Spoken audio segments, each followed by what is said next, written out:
It's time to talk sports. It's Hacksaw's Headlines, a panorama of the world of sports, stories, comments, and opinions. Touchdown, San Diego! Now, here's iconic sports talk show host Lee Hacksaw Hamilton and co-host John Riley. Who wants to talk sports on a Thursday? We do. You do. From the DIXIELINE Lumber and Home Center studios in San Diego, heading towards a great sports weekend, we welcome you to our Thursday podcast. Good afternoon, everyone. This is Lee Hacksaw Hamilton, along with my co-host with his opinions from left field, John Riley, and we welcome you. Headed towards the NBA playoffs, a lot of baseball to talk about. Here comes the National Football League draft. We will be covering everything. This podcast today brought to you by DIXIELINE Lumber and Home Centers. 8 locations in San Diego to serve you. Got projects, they've got materials. Want ideas?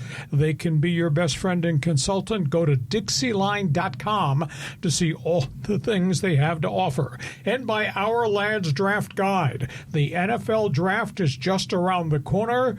You want to know about all the players on the draft board, your favorite team? Subscribe. OurLads.com, the place to go. John Riley, good afternoon. We have a ton to cover, a lot of late-breaking stories. I don't know where to start, but man, because we do sports talk the way it should be done, we're going to try to get through it all. Yeah, there were 2 wild finishes in basketball and baseball last night. It was nuts. Yeah, we're going to go a lot of different directions. Item 1, we do sports podcast the way it should be done. Topics on the table with opinions. When we are done, you are invited to join the team, pull up a chair, ask a question, make a statement, sound off, take a shot, whatever. It's called Fans Forum. John, for the people on live stream, how can they interact with us during this podcast? Pull up a chair, bring the heat. What was that line from that movie? Well, anyways, hey, if you got a comment or question on the world of sports for Hacksaw, drop your hot take into the live chat on YouTube, X, and Facebook. I already see Do You Love It and Derek and Michael, and looking forward to seeing more of our old friends there. Fans Forum coming up right at the end of this podcast.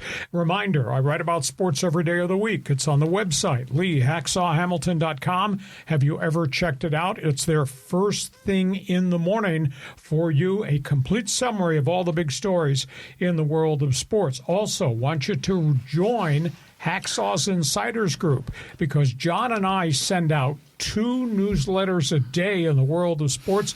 It's absolutely free. Once you register, the orange box is right there on my homepage. You'll get on the email list. You'll get the newsletters.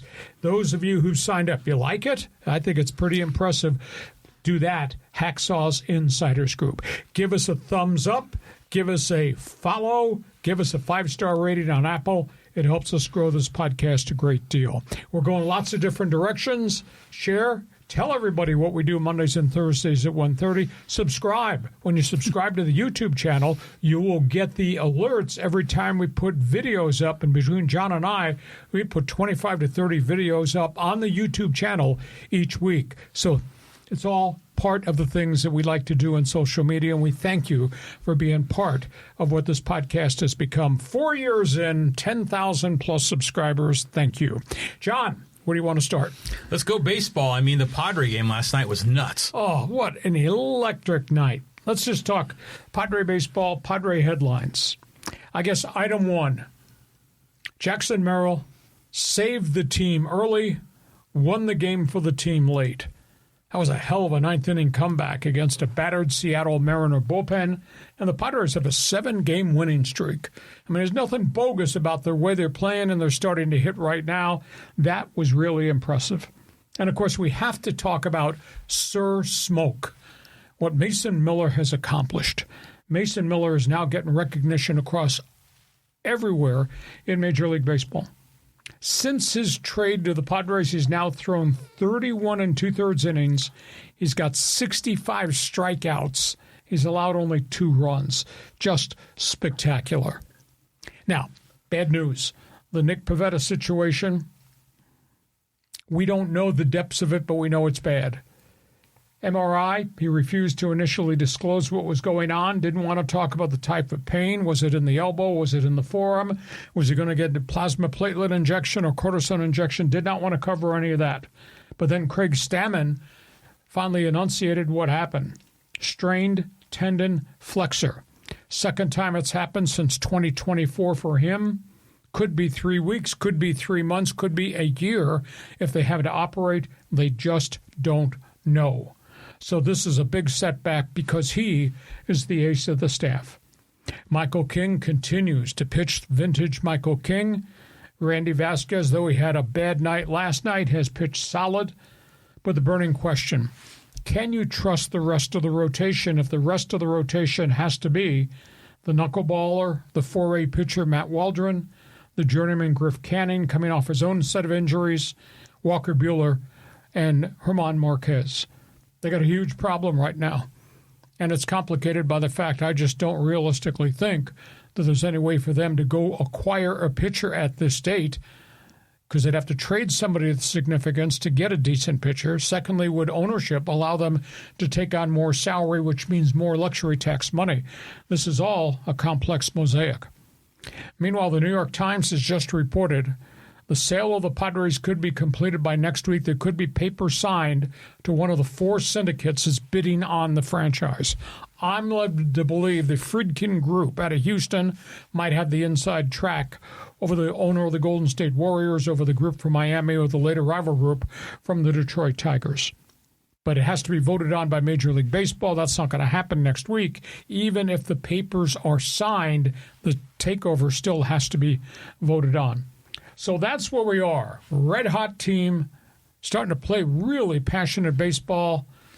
Warning, red light on your dashboard, Padre pitching problem, and waiting for the cavalry to come. New ownership that might mean a boost in the budget. We don't know how quickly that's going to happen. John, your response. You always say, well, who have they played? All right, well, they just played Seattle. They're one of the top teams in the American League, and they took the first two games. The series already in pocket. That was a hell of a game last night. Oh, it was great. Electric. I couldn't believe it. Because everything was going sideways for Vasquez. Nothing was working. They were hitting him, and he was walking guys. But Jackson Merrill's catch over the top of the fence was spectacular. I mean, that was like you couldn't have timed it any better. The natural. Yeah, he was unbelievable. But, in that ninth inning rally, Manny walks, and then Gavin Sheets has that little cue job double that kind of swings out over third base. And then you've got Castellanos struck out, and then the number 7 batter was Ty France with the big chopper, and then the number 8 batter was Cronenworth. Remember, they brought in Tatis to pinch hit, and he almost hits it out with a grand slam. But the next batter in that line that I want to talk about is Luis Campusano. Just think about it. He got kind of dragged into the game because Freddie Fermin got hurt, and his offensive performance has been the bugaboo on him, but he's looking really good. His last week. He's hitting right now the way he hit at El Paso, so maybe he has figured it out. I think he's figured it out defensively. I think he's matured. Now we'll see if this continues going forward. Yeah. Oh, what a great win. It was awesome. But I share your concern about Pivetta. They are being very careful in what they're saying, It's just kind of a little bit gray. I think that I don't know what the strategy is behind that. Well, flexor tendon, the fact that this is the second time, is it because of the volume of pitches he throws? Is it because he's such a physical force on the mound? Or is there one pitch that he throws that's triggering all this? You link it to what happened to Joe Musgrove, and Musgrove's torn elbow ligament as a direct result of the slider. Now, is there something in his repertoire that has caused this thing to flare again? These things don't go away in short order. So, as Craig Stammen said, could be 3 weeks, could be 3 months, could be a year if they have to operate. Someone send the MRI imaging to Hacksaw for a full diagnosis. Been there, done that. So that's where we are, all things Padres baseball. 7-game winning streak. I didn't expect it this early, but I hate to wave a red flag. I've been worried about this pitching staff since the Cactus League started. Join us in the Fans Forum chat box. Give us an opinion. Let's talk Dodger baseball. Man, is Ohtani on a tear. If he's not hitting home runs, he's throwing 100 miles an hour and striking out 10 per game. Another performance last night against the Mets. Andy Pages is on a tear. He's hitting the hell out of the ball. There are batting orders hitting home runs. It's absolutely amazing what the Dodgers are doing offensively. Teoscar Hernandez, who looks like he's lost 15 pounds, man, he's hitting shots all over the place. Really good, quick start for him. Dodgers are 14-4. The Mets, with the highest payroll in baseball, have now lost 8 in a row. Yeah, that's bad news over there. They just don't look like they're together. And there's Dalton rushing. 4 home runs in his last 5 games. Hit a grand slam last night. Creamed a grand slam. He hit it to the second level on the Pavilion grand slam last night. Wow. And that kid could not hit last year. He's hit through the minors. Was overwhelmed. He looks so different. They're investigating what's going on with the pitcher, Edwin Diaz. He's lost 2 miles an hour off his fastball. He says he does not have arm problems, but usually the loss of velo means there's something physically not right with the guy. Blake Snell threw a full bullpen and batting practice. They think maybe in a week he might be ready for a 1-inning rehab outing. Obviously, they're progressing him rather slow. Of course, we're almost to the month of May. As for the Angels, I did not expect this start. I expected problems, and some of the problems have flared, but I did not expect this start. They're sitting there at 9-10. Their record was almost the same as the Yankees. And this is an Angel team that has beaten the Red Sox, beaten the Mets, beaten the Yankees, all on the road. Mike Trout looks like he's back. Mike Trout's got 6 bombs already this season, 15 ribbies. Mike Trout's OPS, I'm not a big stat guy that deep into stats at that. His OPS is almost 1,000. That's pretty excellent. Good. Yeah. And obviously Soler's hitting some home runs. Bullpen has just been a detriment to the team. The other night against the Yankees, they hit 5 home runs and they lost because Jordan Romano couldn't hold the lead. He was walking the stadium. And then last night, this isn't Little League baseball. Their shortstop and their third baseman stood there and looked at each other as a ball dropped in the infield, right in the infield, which led to a 9th-inning rally. Yankees came again from behind and beat Jordan Romano for the second night in a row. So the Angels has got some deficiencies there. Go ahead. Talk Dodgers, all things Ohtani, Teo, talk Halos. You know, the Dalton rushing story is interesting to me because, you know, he's, you know, down the depth chart because of Will Smith, you know. So it makes you wonder what's the Dodgers strategy with Dalton rushing. And we'd heard he was a great hitter. We didn't see it last year. And this guy's coming alive. So is this an indication of Andy Friedman, like, is a guru there, you know, at Chavez Ravine, and they know not to trade away the assets? Or do they see a different long-term plan for Dalton rushing as maybe, well, not as a DH because of Ohtani, but do they see him maybe playing left field or first base? Or what do you think's going on? I think he might be the heir apparent at first base to Freddie Freeman. Now, Freddie's not going to leave immediately. Yeah. But again, injuries always come into play here. I mean, you lose if Freeman gets dinged again. Rushing goes to first base. If something happens with Will Smith, I mean, catching is a dangerous job. The rushing goes behind the plate. So we'll see if he continues to hit like this. But, man, 4 home runs in 5 nights. That's pretty impressive. Yeah, it really is. I mean, it just seems like there's just such an abundance of riches that the Dodgers have, you know. Not only are they winning, they're doing it right, and they got all this depth. I mean, it's just crazy. I want to talk a little bit about the Angels, and then you were talking about Mike Trout's OPS, almost 1,000. Mm-hmm. And, you know, this is, you know, you're a kid and you look on the back of a baseball card and you're like, if someone hit over 300, that meant they were a good hitter. Well, these days, that means they're out of this world. But I want to share with you my understanding of OPS when I see the number at first, and you tell me if I'm on track or not, is that if you have an OPS of like anywhere from 733 to 750, that's sort of major league average. Mm-hmm. And then if you're in the above that, then that's better than average. If you're in the 800s, that's good. That's really strong. That's on base plus slugging percentage. Right. Right, exactly. If you're in the 900s, then that's like crazy. Yep. And you know, Trout is up in the high 900s. But if you're over 1,000, you're like a voodoo creature from another planet with superpowers. Yeah, I think his number as of this morning was 987. That's pretty good for a guy that's been hurt. Yeah. Yeah, but, you know, he was going, you know, toe-to-toe with Aaron Judge, hitting bombs, you know, going after each other. So it's wonderful to see Mike Trout is back. And the Angels, there's hope.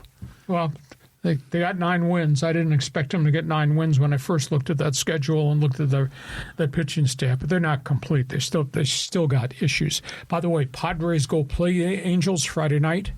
open this road trip for San Diego. Mm-hmm. They're going to face Jose Soriano, 4-0, 0.33 ERA. Yeah, that's good. But the Padres have faced a lot of really good pitchers. Mm-hmm. So hopefully Padre Nation makes the trip up there. It's this road trip. I just thought about this morning. Padres at Anaheim. Mm-hmm. Padres then turn around, go to Mexico City, play Arizona, and I think they finish up the roadie by going to Colorado. Oh, wow. That's zigging and zagging on the map. Yeah, for sure. Okay, you got an opinion on the Dodgers, opinion on the Angels, fans forum, chat box is open for business. Next item. I just wrote a column about this morning. If you love baseball history, please read my one man's opinion column on my website. Those of you who get the newsletter, you will get the column in the mail this afternoon. But it's on number 42. And a burning question. Good question, John.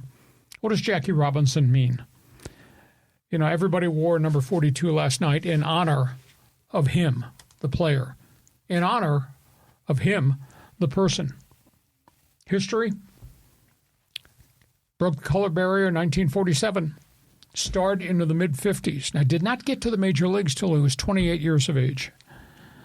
11 years in the majors. Career batting average, .313. 141 home runs, which was pretty good in that era. 760 RBIs. 6 straight years he had over 300, including 1 year when he hit .346 and won the MVP honor. That's the history of Jackie Robinson, player. History, Jackie Robinson, the person. Student, athlete, student government, UCLA, very different in the 1940s. Army, color barrier problems. The whole issue with Fort Hood when he refused to go to the back of the bus. The player he became and all the black players who followed him, the Larry Dobies of the world. Then what he did in the end of his life. Business, banking, investment, government, politics in the borough of Brooklyn. He was his own man. Trust me, he had no friends. It took time for him to get friends. No friends in Montreal, no friends in that clubhouse in Brooklyn. He had the ally, though, that was Branch Rickey. But he was his own man, and he was going to handle things that were put in front of him. He got so involved in the community, on top of what he got involved with in changing the color of Major League Baseball. He was hated in the dugout in Philadelphia, in Pittsburgh, St. Louis, Cincinnati. Some of those were racist towns in the 40s into the 50s. But he rallied the Negro fan to come to every ball yard that he played in. I read in the Hall of Fame in Cooperstown, in their archives, I went to their library, and I read some of the newspaper clips from the first game that he played in 1947. Did not do very much in that first game with the Brooklyn Dodgers. I think it was against the Boston Braves. One story made reference to the black man playing for the Brooklyn Dodgers, Jackie Robinson. Another story called him a Negro. Another story called him the phrase that they used in that era, colored. One story had just his name at the end of the story. Another story totally ignored the fact that he debuted in baseball. There's all kinds of pictures of Jackie Robinson. We've seen the video. Jackie steals home plate against Yogi Berra. Oh, yeah. World Series in the 1950s. God, I wish we had instant replay, computerized challenge cameras now that could look at that and say, was he safe or was he out? Yeah, that'd be a good call. That'd be cool. Yeah. There is a picture also. I have 7 different historical books in my library of Jackie Robinson's life and times. There's a picture of him standing outside the Montreal Royals clubhouse the first year in organized ball. And it said, Montreal Royals, no admittance. And the first thing that flashed into my mind, black man wearing white Dodger uniform with the sign on the door said no admittance. Yeah, perfect. That's amazing. And I have one other picture. I was meant to bring it today and I forgot.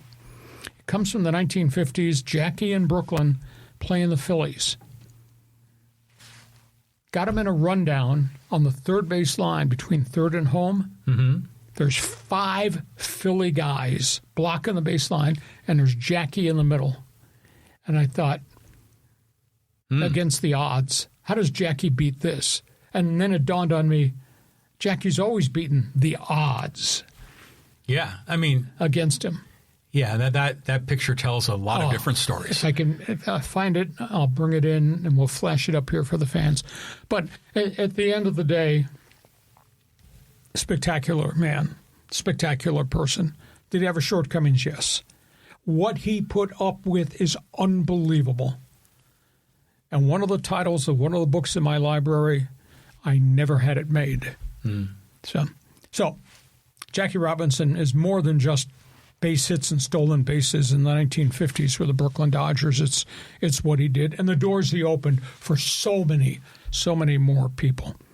And as popular as the movie 42 was, I don't even know if that movie does justice to the depths of what Jackie Robinson had to experience, but just unbelievable. At the end of the column I wrote, you got to read my column. It's good. At the end of the column, somebody had asked me years ago if you could interview 4 different people, who would it be? And I thought about it for a second. I said, well, if I could interview God, if I could interview Franklin Delano Roosevelt, what he inherited and what he had to exist through, if I could interview my dad, who I didn't really know that well before he passed suddenly, and if I could interview Jackie Robinson, because I'm a baseball junkie. So interesting. But read my column. I think you'll really get a kick out of it, agree or disagree. So that's what Jackie means to me. It's very emotional to me to see everybody wearing number 42 in baseball last night. Your turn. Yeah, it is a good article. I mean, I was reading. I was like, oh, this is a good one. It's vintage hacksaw. Yeah, vintage hacksaw. You mentioned in that article, did you interview his widow? I interviewed Rachel Robinson years ago, part of her foundation stuff. She's still alive. She's 103 now. Wow. And, he died so prematurely by leukemia. He died blind. It was really sad that his life went so fast. But it's probably the end result of the stress of his life more than it was anything else. Jerry Coleman told me. I interviewed Jerry one time about the history, things he experienced in the 50s and prior to that in World War II. And I asked him, what do you remember about Jackie? And he said, just his fire. Fire at home plate, fire on the bases, fire his personality. And he said one of the saddest things is Jerry Coleman went to an all-star festivity where Jackie Robinson was being honored, and Jackie was almost totally blind. Wow. And that was fairly young. He was fairly young at age when he passed. But, boy, did he impact baseball. Did he impact sports society? It's hard to believe that our society was like that just a few generations ago. Oh, yeah. That it would be that places of business wouldn't let black people in, and that I'd imagine there was discrimination in in the NFL back then as well, right? Yep. There were very few in the NFL, very few African Americans, aka blacks, that played in the NFL in the 50s into the 60s, and we had racist owners, owner of the Washington Redskins. So it's just crazy that did. I mean, that was just like shortly before I was born. But I also want to comment on is I really like how Major League Baseball embraces this day, and they do it every year. And they embrace tradition. Yeah. And it stinks that it always lands on tax day, because I want to celebrate Jackie, but I don't want to celebrate Uncle Sam. But Jackie Robinson is just such a major cultural figure in U.S. history. And the fact that he was a baseball player just kind of made it even more exciting for baseball junkies like us. So, tip of the hat. It was so cool. I had written a president of the Hall of Fame who I knew. I said, listen, I'm coming that way. I'd sure like to get access to the archives in the library. Actually, the whole process was I wanted to try to track down stuff that my uncle, who was a famous sports writer, had written in the 1930s. And I said, is there a way to get access to read some of the stuff about Jackie Robinson's Major League debut? So they went into their archives, they put it in a folder, and I sat there, had to wear gloves because you're not allowed to touch the paper. Oh, wow. And I got to read. There were 9 newspapers in New York at that time. I think I read maybe 5 or 6 of the different clips and stories, and then the UPI wire story. It was really interesting how they covered it, how they ignored it, how they referred to Jackie Robinson. But I'm Baseball Junkie, so I had access through my contacts to be able to go to the archives and actually experience it. It's like you're the archaeologist, Hacksaw. Yes. I'm surprised the old newspapers weren't on papyrus paper. Yeah, please. So listen, asking the question, what does Jackie Robinson mean to you? Feel free, jump on board. Fans Forum chat box is open, and you get the chance, go to my website, just punch up the One Man's Opinion column. I think I've gotten response already in emails from people said, that's pretty cool. So feel free, jump on board. We go from all things baseball, let's talk hoops. I mean, the Lakers are going to the playoffs, kind of backing in now. Oh, my goodness. NBA playoffs are about to begin. Lakers, who were red hot at one point and won 18 of 20, are in big trouble. LeBron versus KD, that's a storyline. Lakers, Houston Texans, first round starts Saturday. Burning question, who else on the Lakers is going to show up and play and carry the load? Because LeBron can't play 42 minutes. You can't ask him to score 35 points. They're going to need contributions from a number of other people. You know, LeBron wants to push the ball. They want to run. Will Houston try to make it a run game and wear out LeBron? Or try to put him in a half-court offense, double LeBron, and say, anybody else wearing those colors, see if you can beat us. Going to be intrigued about that. Now, in terms of the rest of the Lakers, big matchup in the paint. DeAndre Ayton against Alp Sengun.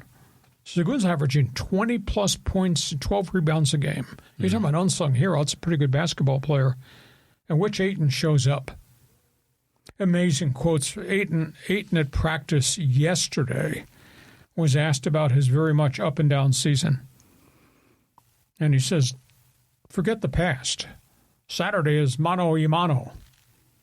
Stop your man, guard your yard. Well, those are cheap phrases from this guy who has been sometimes good, sometimes really MIA. He's got to earn his money. And he's going to have his hands full against a Houston team that's averaging 48 rebounds per game. And then there's Rui Hachimura. Can he find his shot again? Because he's been in and out recently. And how's he going to cope with Jabari Smith? That's a firepower forward that Houston's got. So this is not going to be an easy series because Kevin Durant's averaging 26 per game. Sengun is at 20. Amen Thompson's at 18. Smith's at 13. Reed Shepard's at 13. Rockets' offense is averaging 118. Rockets' defense, get this, is giving up 110 per game, holding other teams to 43% shooting and holding other teams to 30% shooting on threes. So we'll see what the Lakers can do, but the Lakers, I just think they're going to have a tough time. And they're going to have to make it a half-court game. Perimeter defense is going to have to go out and get in the face of Durant. I don't think the Lakers can run with these guys, so they got to force it into a half-court game. Rockets may try to make it a track meet. I don't know what to think. I think the Lakers are in huge trouble without Luka and without Austin Reeves. Is this a best of seven? Seven. Well, this could be a long grind of a series. I can see this one. I don't see how they can play 7 games without those guys. Yeah, so I mean, it's just the 2 guys, right? Are there anyone else hurt? No, at this point, I think everybody else will be back, but everybody else combined isn't equal to what they lost. No. So it's trouble for the Lakers. And by the way, the Rockets, I remember before they traded for Durant. And by the way, how old is Durant? He's got to be 36, I think. Yeah, he's up there. He's got gray hair. Before the Rockets traded for Durant, I remember it was a lot of really talented young guys. A lot of skill. Yeah, and that kid Amon, was he like a brother? They were both Brothers in the draft. in Detroit. Yes, that's cool. But it was all these young guys, and then it was that Eastern European player. Mm-hmm. What was his name again? Sengun. That's right, Sengun. And I remember watching it. I'm like, how do I not know about this guy? Because he was really effective. Yeah. So this should be an entertaining series. I just know what's going to happen with L.A. Are they one and done? It is a burning, burning question. Okay, we go from that. Next topic on the table involves basketball, and these are storylines that start effective immediately. Yeah, what's the future here with we got AD, Giannis, and Kawhi? Let's just talk about the storyline. Anthony Davis. So he gets traded to Washington. He does not play a minute after the Dallas-Washington trade because of the surgery for the hand injury. He's got a year to go on his contract. So he finally talks to the media yesterday, and they just directly ask him, what's your future? You want to play here next year? Are you going to demand a trade out? Because when you're on an expiring contract, that becomes attractive to somebody else. In other words, are you still a valuable player, or are you just a piece of furniture that's going to get moved around because you're always hurt? And AD says, I like this team. Well, how would he know? He's not been around it. They're 17-56, worst record in the league. He says, I also like my money. That speaks to the truth. He'll go anywhere. Is there a team on the moon? Who will play on the moon? So anyhow, Anthony Davis says he's committed to the Washington Wizards for the final year of this contract. He's got to get healthy. And of course, Washington has the potential maybe to wind up with the number 1 pick in the draft. Next story is the untold story of what's the finish line with Giannis in Milwaukee. He's angry. They fired the coach, Doc Rivers. Toxic workplace culture in that locker room. Franchise that was pretty good for a chunk of time is no longer good any longer despite winning a championship. Does Giannis at age 31 want out? Other people want to trade for him. Can Milwaukee get a bonanza? So that's an unresolved story.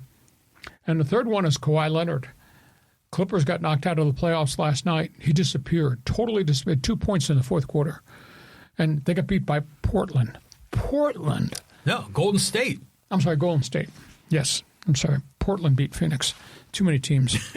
They got beat by Golden State. He totally disappeared. Yeah. Refused to answer any questions about, do you think you'll be back? Where do you think you stand in this NBA probe about the salary cap circumvention?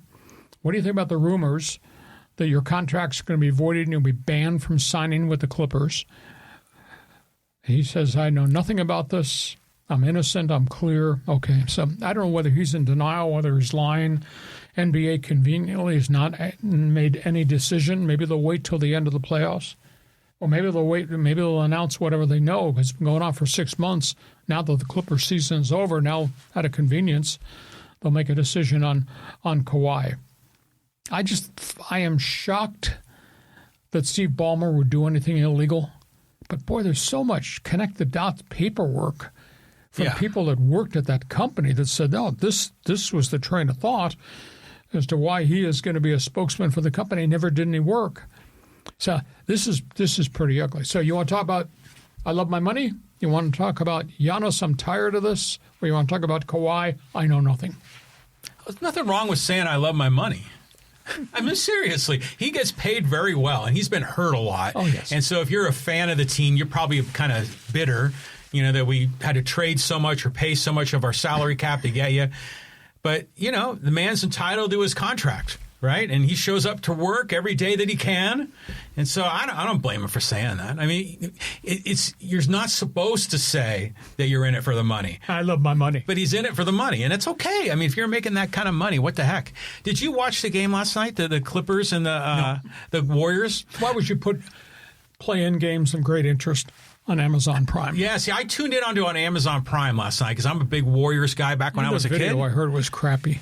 Yeah, it was okay. I mean, I didn't have a problem with it. The whole thing was good, especially because my Warriors won. And I was flipping back and forth between that game and the Padres game because they were both really crazy games. But the Warriors trailed for a great deal of that game. And then, come like tail end of the third quarter into the fourth, I mean, Steph Curry just went off. And he just started making all these shots. And, I just saw Kawhi there. I kind of felt sad for him.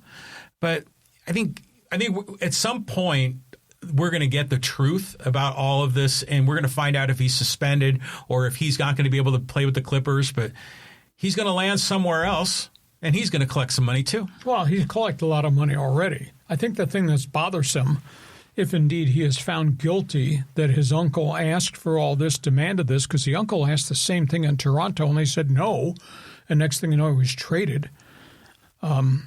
At the end of the day, what kind of penalty are the Clippers going to pay? Because the rumor out there is the Clippers are going to be fined something like $30 million and stripped of 3 number 1 draft picks, and Kawhi's contract's voided, and he'll be banned from re-signing. That's a death penalty to the Clippers. How do they operate if they lose all their draft picks and Kawhi is taken away from them? It'll just be the same old Clippers. Oh, my goodness. That's a brutal penalty. Yeah. But it should be. So that's where we are. All things basketball. You got an opinion? No air balls. Fans Forum chat box is open. Hit us with a 3-point shot with some opinions there. We go from that. We still have more basketball to talk about. Yeah, really busy week. College ball, the Aztec transfers are landing. Yeah, they're going everywhere. Aztecs have got 2 that have come in the door. I've been told there might be a 3rd one that's coming from Croatia, a power forward, but that has not been confirmed yet. Miles Byrd goes to Providence. Farrell Compton goes to Oregon. That's a good get by the Ducks. Magoon Guath goes to DePaul. 1 year to try to find his health. B.J. Davis with a chance to go play in Creighton. However, the really good coach, Doug McDermott, has retired, so that's a change of circumstances. We talked early in the week about Bear Cherry, a big 6'11 kid's got 1 year left, but he's been with 4 schools. He's coming to San Diego State. I don't think his career has ever panned out to be what they thought it would be. Yeah, he put up nice numbers at Sacramento State, but that's a 6'11 kid playing in the Big Sky Conference. I think they got a good shooting guard. This kid from Houston via Prairie View and Rice University, Nick Anderson's a stroker. He's a 3-point guy from outside. And we'll see what they do if this story about a power forward from Croatia rings true, but they have half a roster right now. Poor Brian Dutcher. He's just got so much work to do. But did you know this? In 1 full week, there's over 6,000 players in the transfer portal. Everybody but the barking beagle are mascots in the transfer portal. That's what Dutcher said in his last presser. Jeez. Yeah, everyone's in the portal. You know, but when guys like Miles Byrd and Magoon and they're all going out, you're just hoping they're going to greener pastures, right? You're hoping they're going to a better place. Because last year, Lamont went to Kentucky and Keshad went to Arizona, big-time programs. And so when Byrd landed at Providence, I went like, Providence? And then Guath, who we were saying was talking to Kentucky, goes to DePaul. Like, what's up? I mean, the brand of those schools. Step down. Yeah. And, I mean, there must be some big money people there that must have written big checks for those 2 guys. Yeah. And Providence assigned 2 more guards after they got Miles Byrd. He was the first one on board. Where's he going to play? I don't know. So kind of intriguing there. So feel free to join us. Speaking of college basketball, we go from San Diego State to up north. Eric Musselman, Chad Baker-Mazarra exit. Oh, my goodness. This is pretty snotty. This is pretty nasty. So Chad Baker-Mazarra gets thrown off the USC program right before the tournament. Nobody says anything except there were a lot of problems socially with him. He's totally silent. Musselman has refused to speak to what's happened to his program. I've been vocal. As much as I may like Musselman, he's got to recruit better people plus better players. Their last 2 years have just ended in terrible misery. Anyhow, Chad Baker-Mazarra finally spoke out, spoke to the New York Times this week. Quote, "I am misunderstood." This guy played for 5 teams in 6 years. "I am misunderstood. Musselman never talked to me after I was removed from the team." How could that be, Eric? What are you doing? You're supposed to have a relationship with your players. The narratives from the media are not true. Well, the media's got sources.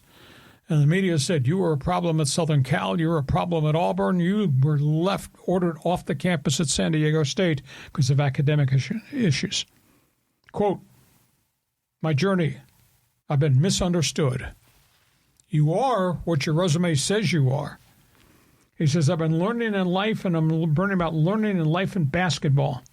Okay, that's the sales pitch. I just know what I know from interacting and the people I talk to.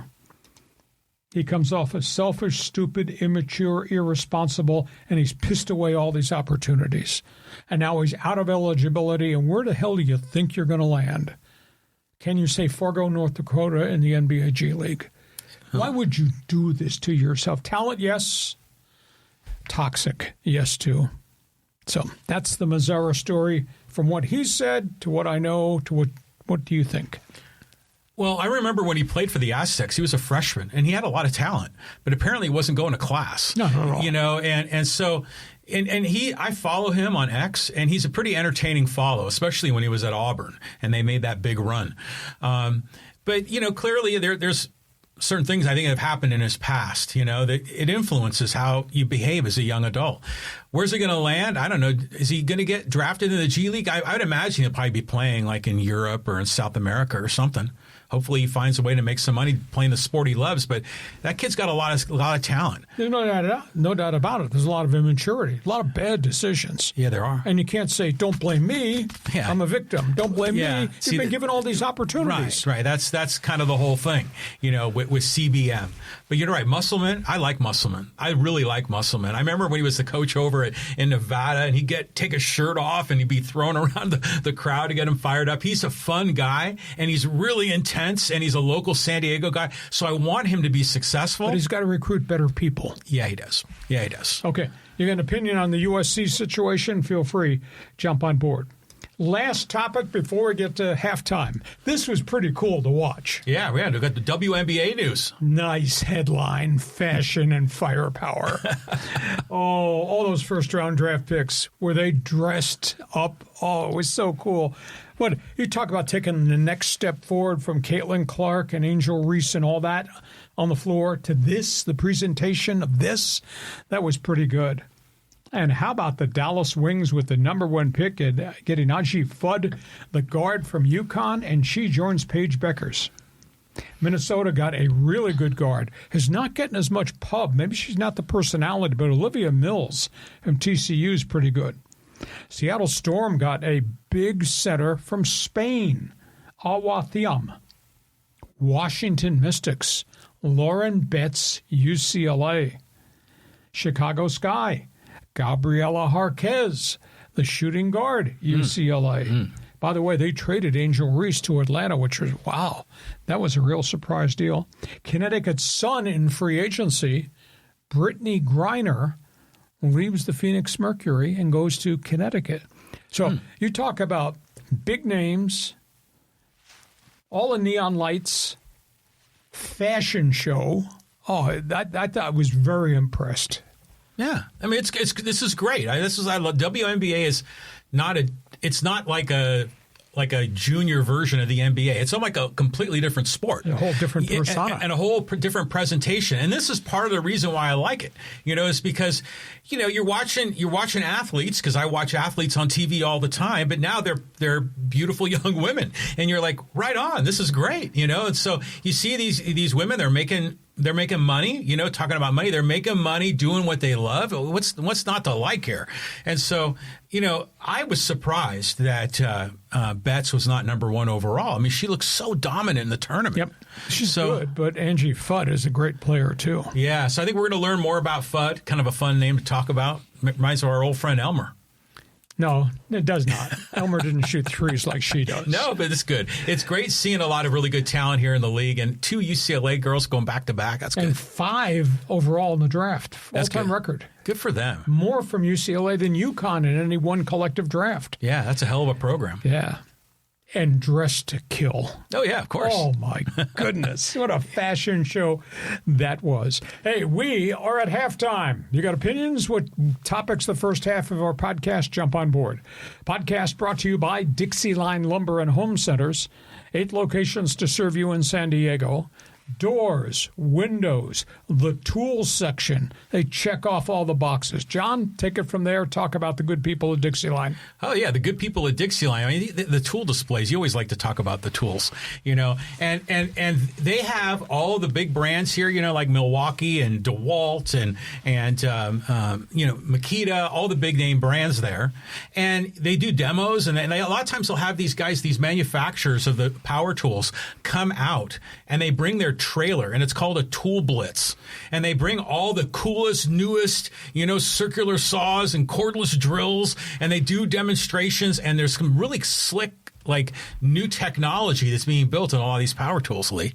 And so if you go on the DIXIELINE.com website and go to their events page, you'll see these tool blitzes, and you'll see the brand name of like of a Milwaukee Tools or of a DeWalt, and they show the dates that they appear in each one of the Dixieline locations. And so if you go there when the truck from that brand is there, you're going to get to play with all the new toys. Dixieline.com, all the things they have to offer. This podcast is also brought to you by Our Lads Draft Guide. NFL Draft is just around the corner. We're offering you the opportunity to subscribe and get your own draft directory. It's very simple. Go to OurLads.com. On the left-hand side of that homepage, you can subscribe. You can get the book. They can still deliver it to you before the draft on Thursday, or you can get the digital version of the book. And you won't believe all the things that Our Lads has to offer. For example, they break down every position of players on the draft board with a synopsis of every player. This is a rundown of all the quarterbacks and all the quarterback rankings. They do it position by position for every top college football player in the country. Then they do the mock draft. They rank what each team they expect to draft, all 7 rounds. And then the coolest part of the Our Lads Draft Guide is what is in the back of the book. They have the depth charts and a summary of every NFL team, all the players the teams have signed in the offseason, what their depth chart looks like going into the draft, and then a breakdown of all the positions and what they need. It's a must. If you're an NFL fan, it's a must, and you can order it right now. Just go to OurLads.com. Left-hand side on the page, you can either order the digital subscription or they'll get you the book. And they print out multiple books during the year because after the draft is completed, they will then send you, before training camps open, a second book, which will recap the draft and then recap all the depth charts of all the teams as they go to training camp. OurLads.com. And by the way, Monday, 1:30, NFL Draft Preview, John Cooper, the editor of Our Lads Draft Guide, he's going to be with us. Just a reminder, because we do sports talk the way it should be done, topics out on the table and opinions, you get your chance to be part of the podcast when we are done. Jump on board. Fans Forum chat box is open. We have so many new people that are experiencing this live stream for the first time. John, describe again how Fans Forum works. Yeah, everyone's experiencing us for the first time. In shock. Yeah. By the way, that Our Lads, this is unbelievable. I mean, the amount of data in there. I know there's some people, they just live for the NFL draft. I mean, this is like perfect companion reading for the whole thing. Okay, anyways, Fans Forum. If you got a question or comment in the world of sports, I see here, Greg just chimed in. I see Retro, Bat, John, Music to My Ears, XX Revolution. I see Joe, Bill, Callan, Teamer is in there. You see Retro. I think I've mentioned him already. And Daniel and Michael and Derek. And do you love it? So we're trying to get everyone involved. Just leave your hot take in the live chat on YouTube, X, or Facebook. Reminder, I write about sports every day of the week. I invite you to sample my website. It's there first thing every morning, LeeHacksawHamilton.com. The best 15 minutes in sports. You won't believe how much information. And my One Man's Opinion column. And if you're a baseball junkie, read my One Man's Opinion column today about the life, the times, and the meaning of 42. Jackie Robinson. And you can jump on board, tell us agree, disagree, if I've missed any points. I think I hit a home run because I've covered Jackie Robinson from a lot of different angles. So that's all on my website. Want you to share, tell everybody what we do Mondays and Thursdays at 1:30. Subscribe. When you subscribe, you'll get the alerts. Every time we put some new videos up on the YouTube channel, we put 25 to 30 additional videos up on the YouTube channel during the course of the week. Give us a thumbs up, give us a follow, give us a 5-star ranking on Apple. And, of course, social media, you can follow me at Hacksaw1090. Hit the follow button. Got it covered? Got it covered, man. You're everywhere. Not enough hours in the day to do this, but we're doing it. Digital hacksaw. Yeah. That coming from a guy who still has a Royal manual typewriter in his garage. Well, yeah, and you need the printed copy, you know? Yeah, exactly. You have like a magnifying glass to look at all that data? The data is unbelievable. All right, we go from that. Let's move on. We get other topics on the table. Where do you want to go? We start the second half. We might as well talk football. I saw this, and this is all about the Raiders and John Gruden. I mean, this is kind of nuts. The New York Times and The Athletic wrote just an unbelievably harsh critique of the dysfunction of Raiders football since 2002, and obviously Mark Davis and the hiring of John Gruden. I'm going to pop these quotes up. These are quotes from Raider insiders.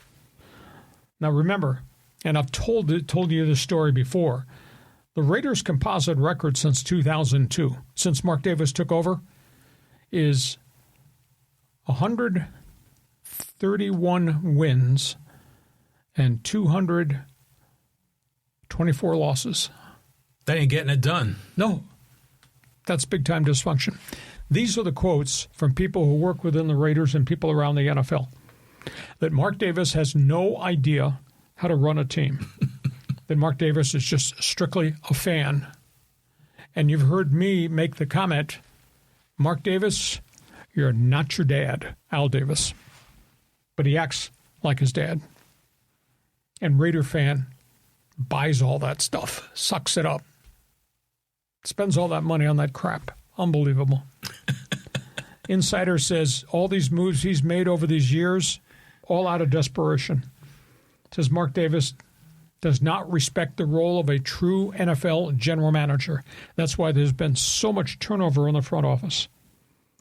And as for Gruden, driven by ego and personality, legendary kill tapes, that's what they call it. As they're getting ready for the draft, all these scouts would come to this table and make their presentation why they should consider this guy. Gruden would put together kill tapes of worst performances of the players and show them to the scouts. Despite what the scouts' hard work on the road in the field all year showed, Gruden would kill any potential conversation of scout likes this guy. Gruden was totally responsible for hiring a TV guy to be his general manager, Mike Mayock. How the hell did that work out? Gruden loved veterans. Any veteran who played against him from 8 years ago was an all-pro Gruden loved. Bring that guy in, even if the guy's old and the guy can't play. And the Raiders kept doing it. Condemnation of Gruden would not teach nor develop football players. Gruden was the trigger point guy that said, trade Khalil Mack, still playing football, still sacking quarterbacks. Trade Amari Cooper for stockpiling draft picks. And then they botched the draft. In 3 consecutive years, first, second, third round picks that Gruden drafted washed out, got arrested, went to prison, got hurt, couldn't play. It set them back. That's why the franchise is in such a state of disrepair. And then Gruden and Mayock are the ones that brought in Antonio Brown. And the quote, that turned out to be an S show. And Antonio Brown never played a snap for the team, and they took a salary cap hit. This is all under the tutelage, under the umbrella of John Gruden's leadership, sanctioned by Mark Davis. Damn indictment, huh? Jeez. None of it really surprises me. I mean, it's just that we're kind of getting confirmation for what we always knew. Scoreboard does not lie. No, it doesn't. And, Mark Davis has always been kind of almost like a cartoon character more than anything, and didn't you get the sense that when Gruden was really, he had that nice run with Tampa and then with the Raiders, right? So he was coached for the Raiders, and he got traded to the Tampa Bucks. Yeah, and then he won with Tony Dungy's players, and they never won again. Yeah, exactly. And so the point being is that he was this hot commodity. He gets signed by Monday Night Football, and then his persona becomes really big, and he's doing all of his shtick, and everyone loves him for it. Meanwhile, the Raiders, I guess that was when Al Davis was alive, was trying to come back to Oakland, and he never would. I always wondered if he didn't have confidence in his ability to be a head coach in the NFL. Well, either that or he did not want to deal with Al Davis, who was always interfering. It was always Al Davis's decision. Yeah. Well, that goes with we're going with the Raiders. But my point, I guess, is I thought he was feeling too comfortable in his television gig, and he ended up getting like a 10-year, $100 million deal, and at some point you just can't say no. Yep. So the whole thing, the whole organization is just a disaster, or it was a disaster. Seems like we're making good steps now. Well, we think. And they'll probably get Fernando Mendoza to start the draft. And they spent a ton of money on free agency. And this is all under the direction and the recommendations of Tom Brady. Yeah, well, it's good to have at least one guy in there that's smart, because they haven't been making good decisions for decades. 2002 was a long time ago. Yeah. Raider Nation, somebody jump on board. Or if you're an NFL fan, you want to pile on? I'll look the other way if you throw a cheap shot at the Raiders right now. But this story in the New York Times was unbelievable. That's one tidbit we're covering. Now we got the NFL notebook, and hold on to your chair. Here comes more. Yeah, it's starting with the Patriots. Let's talk about the whole Mike Vrabel, Diana Russini situation with the reporter from The Athletic. This is pretty shabby. This is amazing. The Patriots are refusing any comment at all about this whole situation with Mike Vrabel, relationship, non-relationship with the female reporter from The Athletic and the New York Times. Vrabel has now been banned from talking to the media leading up to the draft because they know he's going to get questioned. Diana Russini resigned this week as the lead NFL writer for the New York Times and The Athletic because of where the probe was going. New York Times asked her to cooperate with the probe. Why were you at this resort in Sedona, Arizona with Vrabel? Initial conversation was, I was there with 6 friends. Nothing happened. Can you present pictures of you and your 6 friends with Vrabel? Never presented, resigned the next day. You start to connect the dots and you say, oh. And her statements as she walked away from The Athletic and the New York Times, media frenzy impacted our probe. I'm not going to give this story any oxygen. I'm not going to make this a public inquiry. I refuse to accept anybody's narrative about the story. End of the day, it's her business to do what she wants to do with her business. It's his business to do the same. He's the devout Catholic. He leads his team in prayer. So I can't imagine how you link who he is, how he's acted, to this woman who's a free spirit. And was there a relationship there? Or were they set up there by these pictures that were taken? TMZ hacksaw. Exactly. So, end of the day, it doesn't matter. We're covering the NFL. We're covering games and drafts and trades. I don't care about people's personal lives. Now, philosophically, as a working member of the media, if that person had stepped over the line, broke the law, if this was domestic abuse, if this was DUI, if this was guns, oh yeah, that'd be a different thing. Then we would cover it. But this thing has just gone so haywire over pictures. But I don't know, John. What's fact? What's fiction? What do you think? I don't care. Okay. I don't care about this. This whole thing is just stupid. Sign my memo. Yeah, and did she resign because she just wanted to take oxygen out of it and she's innocent? She might be. She might not be. I don't care. So other than that, let's go to Pittsburgh. Please explain to me this. So Aaron Rodgers is in constant communication with the new coach, Mike McCarthy. So he meets again with the general manager, Omar Khan. They've given him a deadline to decide, do you want to be a Pittsburgh Steeler this year? Oh, God. He's not responded. Why not? So, end of the day, I mean, here's the draft next Thursday that we're going to cover on this podcast. Here's Pittsburgh with a gaping hole at quarterback, and all they've got is Will Howard and Mason Rudolph and that guy in the neutral zone, Aaron Rodgers. Maybe they should move on. Did they use their 21st pick to take the quarterback, Tyler Simpson from Alabama, and just say, Aaron, you've had the entire offseason and didn't give us a decision. We're moving on. Enjoy retirement. This whole thing is really bizarre. Chargers. Tell you what, as good a job as Joe Ortiz has done working with Jim Harbaugh, he's missed the boat on this one. He's got all this money in salary cap space. He's refused to spend all this money to go fill the big holes. And he got really offended this morning, at his pre-draft press conference, where they kept banging on him. You got these holes. You lost a first-round draft pick guard. You lost your pricey linebacker. And his response was, the direct quote that I got, I don't believe in shopping sprees. I believe in wise investments, and I move to the next player. Now, please, you haven't fixed the offensive line with quality. You don't have Odafe, the blitz linebacker who you paid a draft pick price to go get and let him walk to Washington, and your quarterback is on the clock. I mean, Justin Herbert's taken such a pounding over the last 5 years of his career. And the other thing, they don't want to hear about this. Now, he's done great things in the draft. They're in no man's land. They don't think they're going to be able to get one of the top offensive linemen at 22. And they don't think any of the marquee pass rushers will be there at 22. What are you going to do? You had all this cap space and you didn't spend it on any of the quality O-linemen, and you're sitting there late first round where all the big names are off the board. How are you going to fix this thing? We sit here at this hour. This is a worse team now than they had at the end of the season.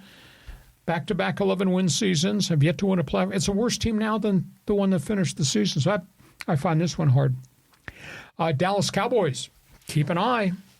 Trade rumors everywhere that a whole bunch of people are either going to move up or some people are going to move back out of the top of the first round of the draft. I don't know why they do this. Dallas has got a lot of currency. Dallas got a lot of picks. Dallas is trying to trade to Cleveland's pick at number 6, and Dallas wants to take one of the elite pass rushers. And that might happen because Jerry Jones is always bold.